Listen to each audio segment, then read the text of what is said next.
Most conservation agriculture experience has been in North America, Australasia and mainland Europe, with lesser experience here in the UK.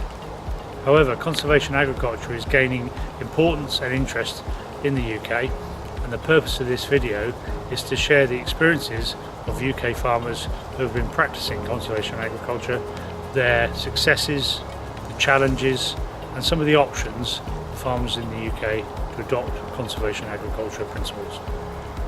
The soil is a key focus for us here at Overbury because it supports everything we do. It's our biggest asset. We grow our food on it. We want nutritious food to be able to be grown on nutritious soil. The only way we can do that is to look after it and nurture it, and it's key for the whole environment, whether we're looking at our food, whether we're looking at biodiversity and sustaining plants which then provide food for insects, but it's also an environmental aspect as well. It's a huge sponge that we're sitting on, and actually if you look at the wider environment and climate change that we're being faced with and the challenges of heavier downpours of water, more extremes of weather, drier periods, wetter periods, the soil is absolutely crucial in how we can manage resilience into that particular system. The soil needs to be able to absorb water and it needs to be able to hold water, and that in time, by improving that capability, will improve our farm performance. All farmers' main asset is the soil, and if you lose the fertility of that, you're damaging your own asset. We've all got field margins around a lot of our fields now. Go and dig a spadeful of soil out of the hedge and then dig a spadeful of soil out in the middle of the field. They should look the same. They won't because of cultivations. And then that field margin will always grow a crop of grass. There's three main elements. One is maintaining soil cover all the time, not moving the soil, and a rotation rather than monocropping.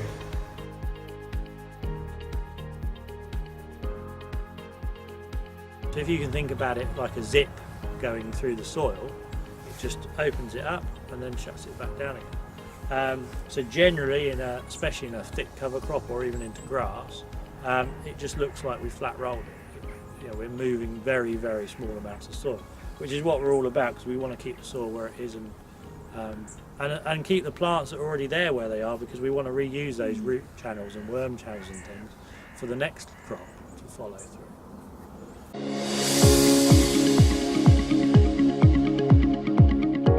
I suppose the simplest measure is the soil organic carbon.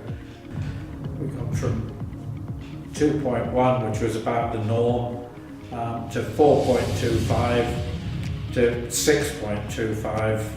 Sadly, I didn't do enough soil testing before we made the change, so I don't have a benchmark to work from.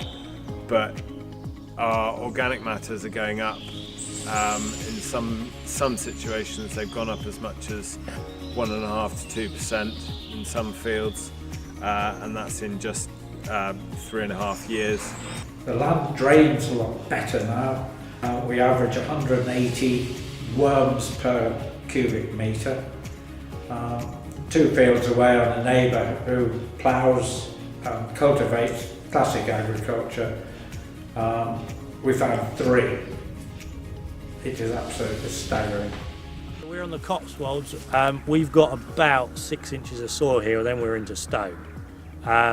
Come May, June time, if we don't get rain in June, our wheat tends to start to drought out and die, goes white, which obviously then we've lost yield and quality for the harvest.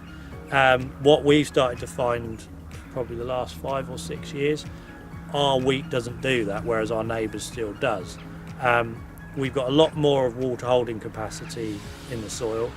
Our roots are able to get down deeper because they just use the root channels that the previous crop used. They can go down and find water when they need it. Today you're stood in a field, we had 12 mil of rain here on Saturday. You could come out in a pair of trainers and you wouldn't get muddy. You know, we can come on fields when we want. We don't damage the soil when we're spraying and things, because the soil can hold the weight.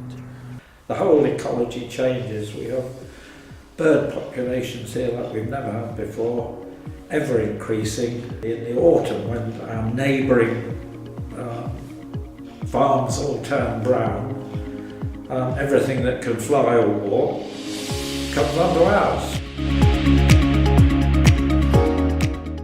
our yields in a good year are good, but in a bad year are average. So we don't get these big troughs and peaks in our yields, which obviously helps cash flow and budgets and everything during the year. Things like diesel that classic agriculture uses about 90 to 95 litres per hectare for all operations. Here we run at 41.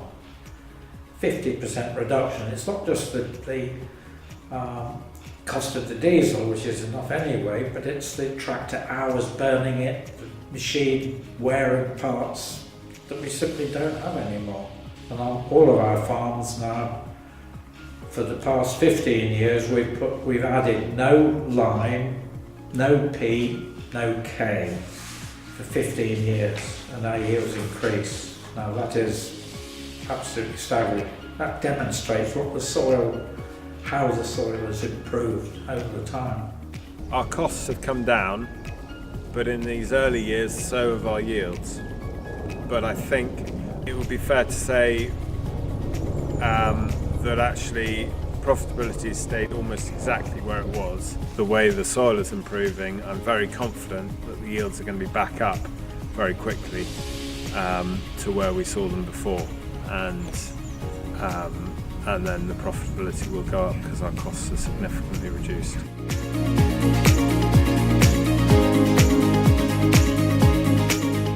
Our cultivation regime in the past was brilliant at killing slugs. 3 or 4 passes with the cultivator in front of the drill, there wasn't much life left in the soil.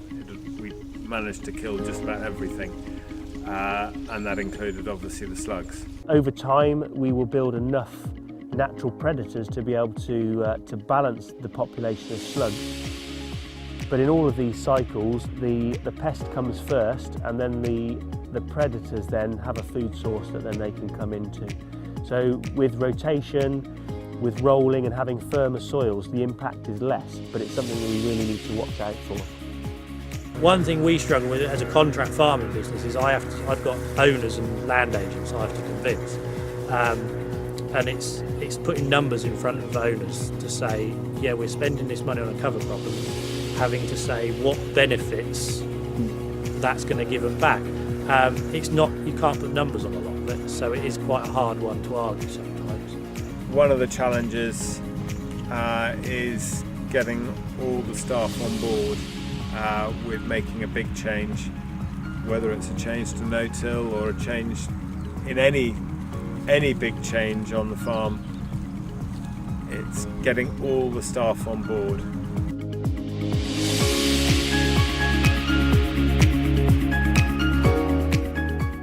So the idea of our cover crops, also it's to provide a nutrient source for our sheep. So the sheep at some stage, probably after Christmas in the new year, will come and they'll graze some of this.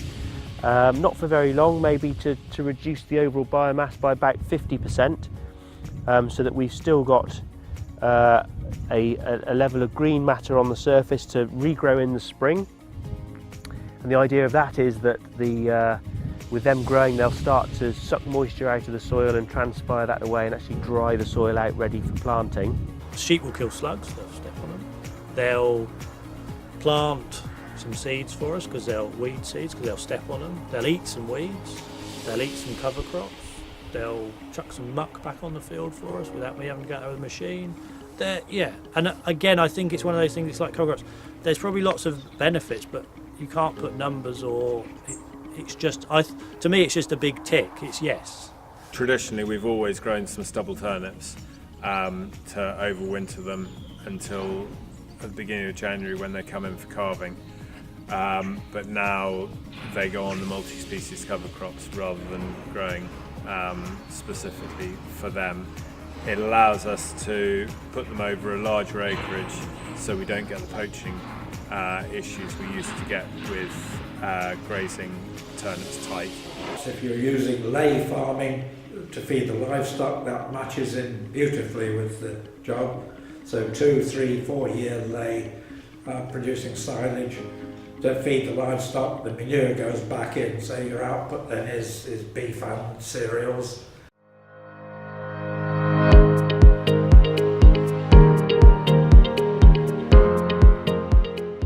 Every farm is different, every rotation, every soil is different. So getting more understanding of what your farm and your soil has the capability of delivering is absolutely key.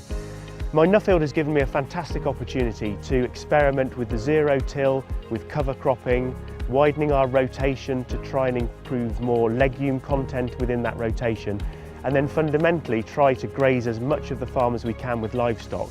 First step, find somebody. There are now quite a lot of us doing it and have been for a while. And all, as far as I'm aware, welcome visitors and are quite prepared as we are here to show exactly where we are. Walk on it, kick it, look at the crops, make your own mind up. If you're able to find someone to come in and do 2 or 3 fields, try it on different parts of the farm, in different parts of the rotation. Learn a bit before you then make the step and go out and buy the drill. The drill isn't the most important part. The mindset is probably the most important part. You've got to really, in your mind, know why you're doing it and what you're doing it for. If you're not patient, it doesn't work. If you try and go when the ground's not ready, it doesn't work. You can't farm on a year-by-year basis. You've got to be looking, and especially if you're doing conservation, agriculture, no tillage. It's a long-term thing. It's not a 1 or 2 year thing. It takes soil that long to develop. So yeah, go in with a long-term plan, but be willing to change things as you go as well. As a farmer, we're interested in the environment and the countryside we're in. We're here to look after this countryside for our children and our grandchildren and on.